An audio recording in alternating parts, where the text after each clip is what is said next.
Hi, Dr. Baker. Thank you for giving me the extension. Sorry for the tardiness of the whole entire thing, but life happens. I appreciate it a lot. This is also my first time using the Mac recording thing, so sorry if there's any hiccups along the way. I'd also like to say that since this is a first draft, I'm just reading off of a script, so my eye contact's not going to be there during the final presentation. It will be. Um, yeah, with that cleared up, I just guess we'll get right into it. So this is my first draft for Legal Environment 691 class for the final project from Marshall University. Today we will discuss Rite Aid and the legal battle they are facing from the Federal Trade Commission over their use of their own facial recognition technology. So, the proposed order from the FTC comes from as a result of the allegations that Rite Aid failed to implement reasonable procedures to prevent harm to customers in its use of facial recognition technology. This technology was used from 2012 to 2020 with the aim of identifying customers engaging in problematic behavior such as shoplifting or loitering. However, according to the FTC, the implementation of this technology resulted in wrongful accusation against customers, leading to embarrassment, harassment, and other issues. First, we must understand how Rite Aid's system operates. According to the FTC, quote, Rite Aid supervised the creation of a watch list database of images of people the company claimed to have engaged in actual or attempted criminal activity at one of its stores, end quote. This does not seem too bad at first glance, but it's a little deeper than that. When I first started this research, I was not even aware Rite Aid had this technology, and I bet you did not either. This can be attributed to Rite Aid's commitment to keep it a secret, as they told employees to never speak about it. That, on top of a few different specific issues the FTC took issue with.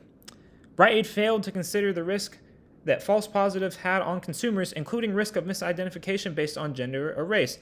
This essentially disproportionately negatively affected everyone that was not a white male, according to the FTC. This leads to the second point, the lack of accuracy within the system. In general, it was just not accurate. Customers would be in Los Angeles, but then 20 minutes later, the technology would spot them in a New York location. Obviously, this can't be true. The accuracy of the system seemed to be failing, but there was also no accuracy or systems upkeep in sight. So how could the system be so inaccurate? This has to do with the quality of image, another issue the FTC cites. The image quality was so bad, a good portion of the recognitions were just incorrect, which seemed to affect people of color more. It also did not help employees who were not properly trained on how to handle situations when issues occurred. The technology also assumed criminal activity and didn't go off of facts, so just criminal behavior would mark it. And so the employees really didn't know how to handle these types of situations. All of this has a lot more effect on people than one might think. To start, it affects Rite Aid customers, general public and too, Rite Aid employees, individual privacy rights, and regulatory authorities such as the FTC being the main one here. But it also may affect other stores and companies who have a similar technology. Rite Aid might just be the first domino to fall in this regard. This is a huge concern for Rite Aid as it puts them in a situation where the public might not trust them anymore. Their company could be seen as racist or sexist or just discriminatory in general. As far as the public goes, nobody wants their individual privacy violated. Nobody should walk into a store and feel targeted. This is a concern for the FTC, obviously, as they filed a complaint, but also as a warning sign to other companies as well. It also, shareholders should be concerned about this because Rite Aid's reputation might not be as good, which may affect their stock price moving forward.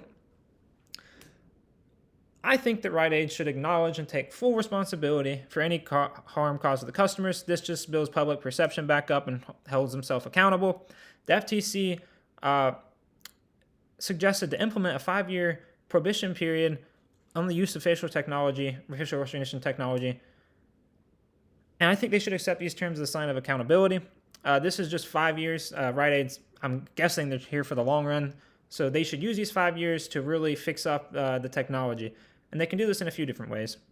Rite Aid must prioritize the establishment of comprehensive safeguards to ensure the responsible and ethical use of their automated systems that utilize biometric information. Biometric information in this regard meaning their facial recognition technology. This entails oversight and monitoring of the technology use, as well as ongoing training and education for employees to ensure how they understand how to utilize the technology and respond to match alerts. So match alerts being just when somebody walks into a store, if they were shoplifting or something in another store, it'll be flagged as a match alert. There is no point of having this technology if the employees using it are not properly trained for it. Rite Aid should also fully disclose what they're doing with the technology to consumers as well, which is an issue the FTC had with too. The accuracy of the facial recognition technology and the quality of images used in the database is essential for Rite Aid. It's the entire base of the operation. This requires thorough testing and assessment before and as well as protocols for monitoring accuracy and effectiveness over time. So before the technology is in place, they should do checks and make sure it's good to go. They can do this in-house or by using third-party assessments for testing of the accuracy. Testing on different employees or just volunteers could help with this.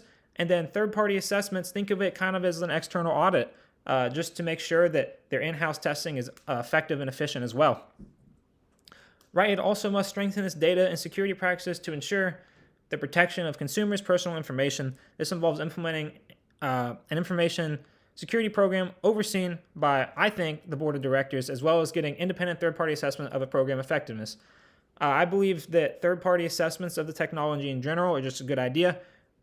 Independent auditor situation, that's how I kind of view it, and I view it as a positive, and Rite Aid should do this to get their trust back in the public. To conclude, the challenges Rite Aid faced present an opportunity for the company to reassess its practices and reaffirm its commitment to ethical and responsible business conduct. By implementing the proposed plan and working collaboratively with the FTC and other stakeholders, Rite Aid can demonstrate its dedication to protecting consumer rights and privacy. That'll be all. Thank you, Dr. Baker, and I'll try to figure out a way to get this uploaded to YouTube correctly. So sorry if you heard any background noise. I got 3 cats. So